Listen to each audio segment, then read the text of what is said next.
अध्यापिका, माननीय शिक्षक वृंद, उपस्थित पालक वर्ग आणि माझे प्रिय मित्रमैत्रिणींनो, आज आपण आपल्या देशाच्या 79व्या स्वातंत्र्य दिन मोठ्या उत्साहाने साजरा करण्यासाठी एकत्र जमलो आहोत. 15 ऑगस्ट 1947 हा भारताच्या इतिहासातील सुवर्ण दिवस आहे. या दिवशी आपला देश इंग्रजांच्या गुलामीतून मुक्त झाला आणि स्वतंत्र भारताचा जन्म झाला.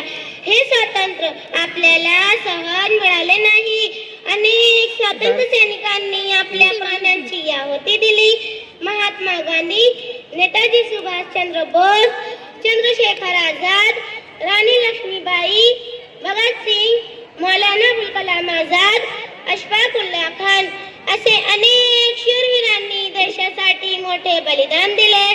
त्याच्या त्यागामुळे आपण आज मुक्तपणे जगत आहोत. भारत हा विविध धर्म, भाषा आणि संस्कृती असलेला महान देश आहे.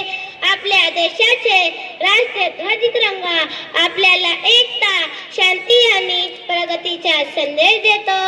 आपण सर्व भारतीय आहोत, हीच आपली खरी ओळख आहे. आजच्या या पवित्र दिवशी आपण सर्वांनी देशावर प्रेम करण्याची, संविधानाचा आदर करण्याची आणि भारताला जगातील